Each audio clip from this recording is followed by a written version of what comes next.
बिस्मिल्लाहिर्रहमानिर्रहीम। आज के इस लेक्चर में हम अनस्ट्रक्चर्ड प्रोग्रामिंग के बारे में करने जा रहे हैं काम।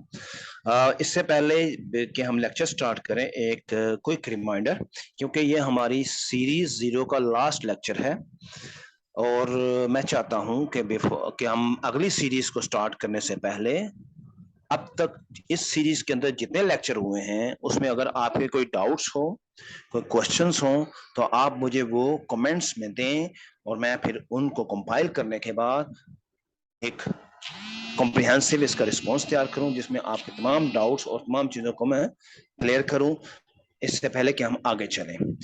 दूसरी चीज ये है कि जिन लोगों ने अभी तक सब्सक्राइब नहीं किया, अपने आप को प्लीज सब्सक्राइब करवा लें ताकि आपको नोटिफिकेशन मिलते रहें।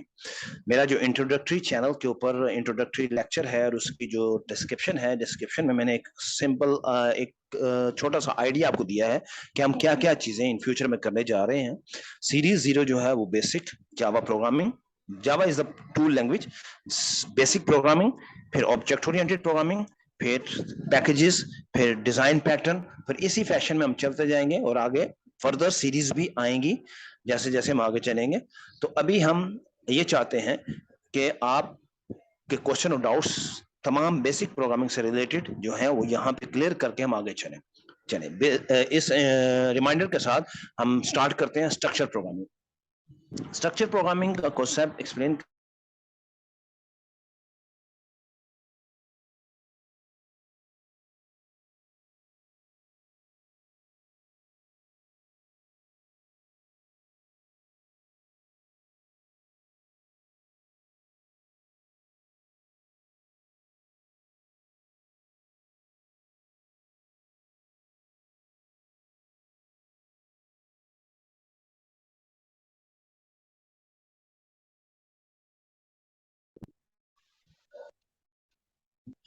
अगर एंटी कॉन्सेप्ट की तरफ चले जाएं तो आपके लिए काम आसान हो जाएगा।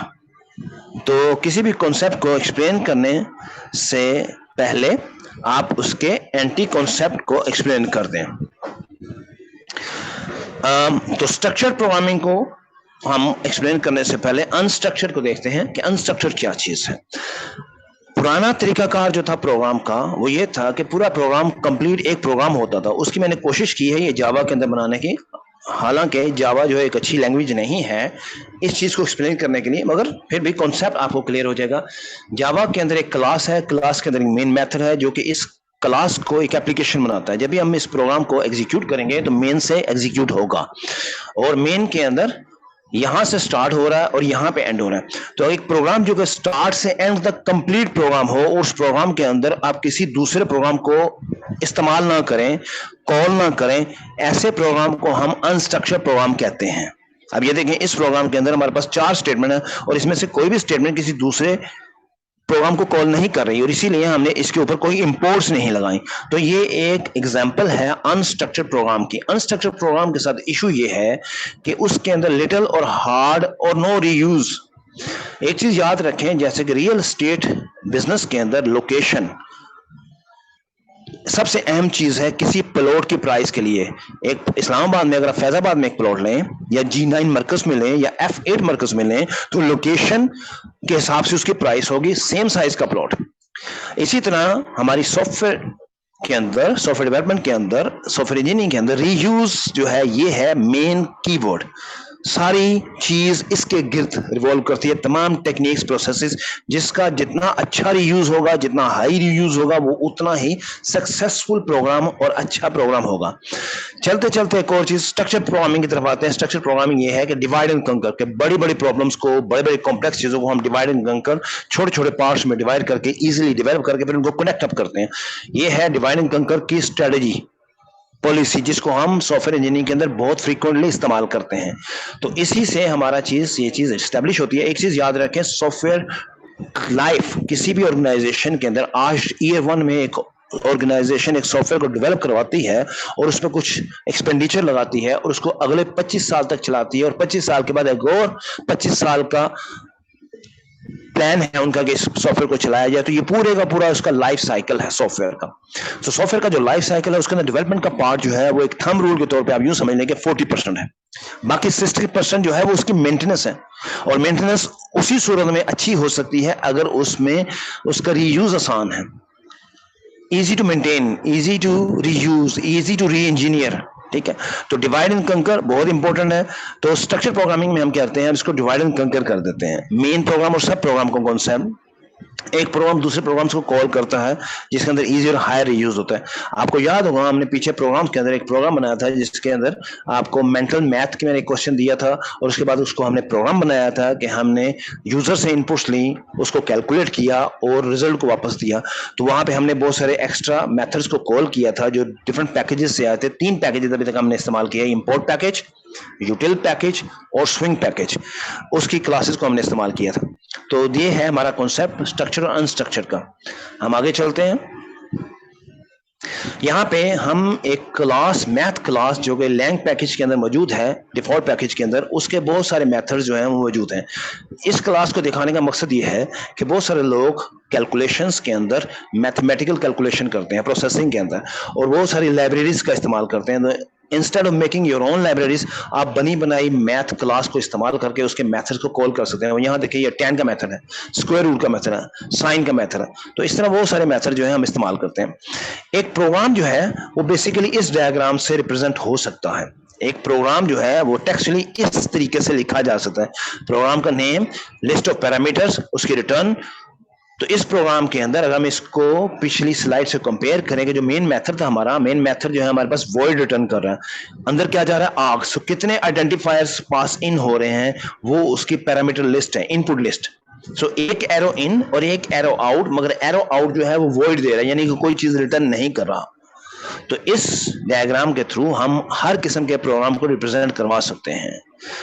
Methods allow programmers to modularize program, उनकी मैनेजमेंट आसान कर देता है, रीयूजेबिलिटी आसान कर देता है और रिपीटिंग द कोड को अवॉइड करता है। अब देखिए अगर अनस्ट्रक्चर्ड प्रोग्राम है उसके अंदर रेपिटेशन में कैसे हासिल कर सकता हूँ।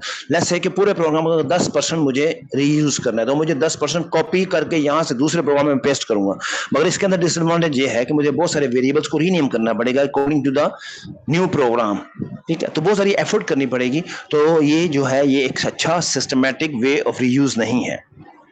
स्ट्रक्चर प्रोग्रामिंग हमें एक अच्छा सिस्टमैटिक वे ऑफ रीयूज देती है। अगली स्लाइड पे चलते हैं। अब यहाँ पे एक छोटा सा प्रोग्राम देख रहे हैं। इस प्रोग्राम के अंदर आप देखें हमारा मेन मेथड जो है, तमाम के तमाम मेथड्स हैं और main method is special method जहां से आपकी प्रोग्राम की एग्जीक्यूशन स्टार्ट होती है। मेन मेथड स्टार्ट होता है ये यहाँ पे show input dialog 1, parse int 2, POW math का 3 और शो मैसेज डायलॉग 4। ये 4 डिफरेंट मेथड इस्तेमाल कर रहा है लैंग पैकेज से और स्विंग पैकेज से। और एक मेथड जो है ये एक्स पीओडब्ल्यू वाई, ये लोकल मेथड है। तो जिस प्रोग्रामर ने मेन लिखा है उसी प्रोग्रामर ने लोकल मेथड लिखा है। तो हमारे पास हमने ये किया कि यूजर से 2 इनपुट्स ली। पहले इनपुट की पावर ऑफ सेकंड इनपुट हम कैलकुलेशन करना चाहते हैं तो एक इनपुट 2 है, दूसरी 3 है। 2 टू पावर 3 जो है हमारे पास, यहां से पहले हमने मैथ के पीओडब्ल्यू से कैलकुलेट किया, दूसरा हमने अपने मेथड से कैलकुलेट किया और दोनों को रिजल्ट आपको डिस्प्ले कर दिया। तो यहाँ पे ये एक एग्जांपल है स्ट्रक्चर प्रोग्रामिंग की कि हमारे पास जो प्रोग्राम का स्ट्रक्चर है वो based on developed by the programmer himself 2 methods पे बेस कर रहा है। आर्डो के बहुत सारे मेथड उसने बने बनाए, किसी और के भी इस्तेमाल किए हैं। अगली स्लाइड पे चलते हैं। आइडेंटिफायर की ड्यूरेशन एंड स्कोप। आइडेंटिफायर की duration and scope, for example यहाँ पे देखें जब हम पावर एक्स पावर ऑफ को कॉल किया, मेथड कॉल और मेथड डेफिनेशन में फर्क ये होता है कि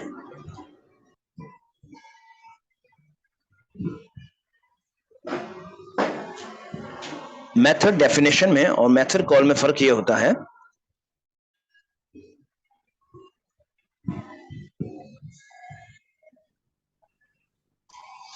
ओके, मेथड डेफिनेशन और मेथड कॉल में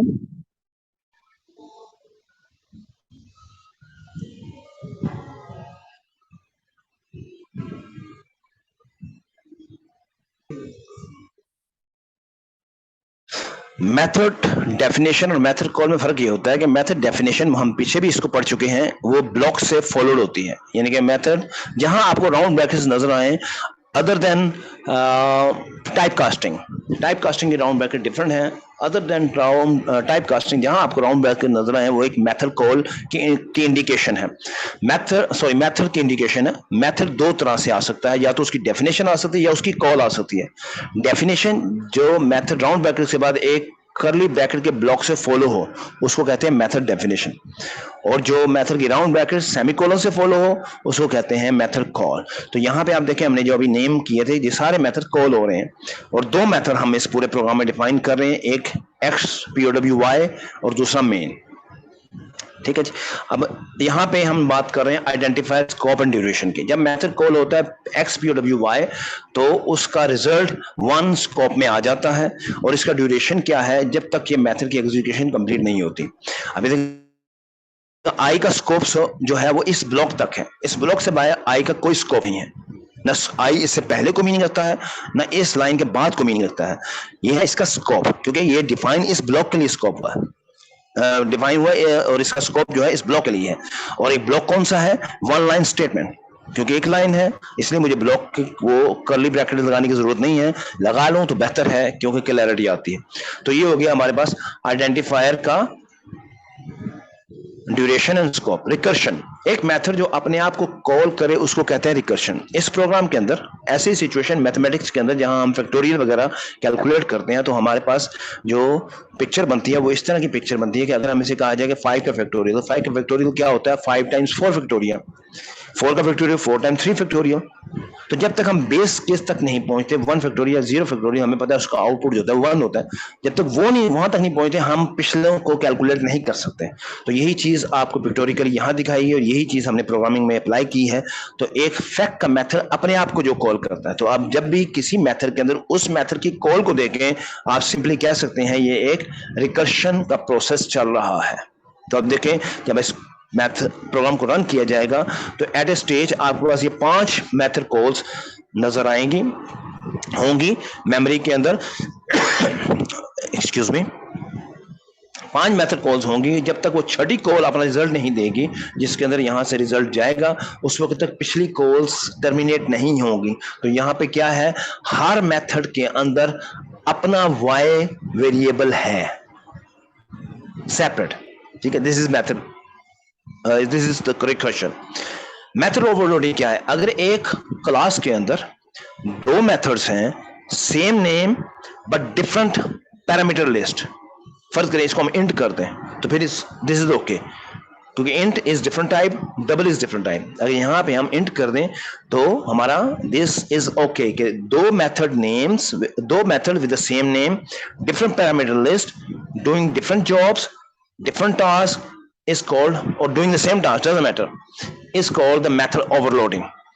जो रिटर्न टाइप है इट इज नॉट इंपॉर्टेंट, मगर अगर आपने 2 मेथड को सेम नेम रखा और उसकी इनपुट लिस्ट भी सेम रखी, यहाँ टाइप इंपॉर्टेंट है नॉट द आइडेंटिफायर्स।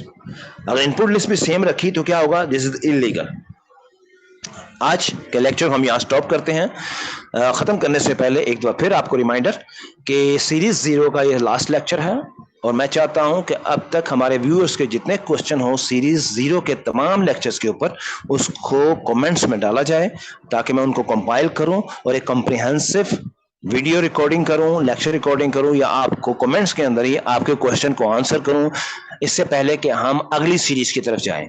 हमारी कितनी सीरीज होंगी ये मैंने इंट्रोडक्टरी में बताया हुआ है। इंट्रोडक्शन का जो मेरा वीडियो है उसके अंदर डिस्क्रिप्शन के अंदर के जो इनिशियल प्लान है उसके अंदर कुछ सीरीज मैंने मेंशन की है, जैसे बेसिक प्रोग्रामिंग है, ऑब्जेक्ट ओरिएंटेड प्रोग्रामिंग है, पैकेजेस हैं, उसके बाद डिजाइन पैटर्न्स हैं, और बहुत सारी चीजें हैं, और फ्यूचर में और भी बहुत सारी चीजें आ सकती हैं।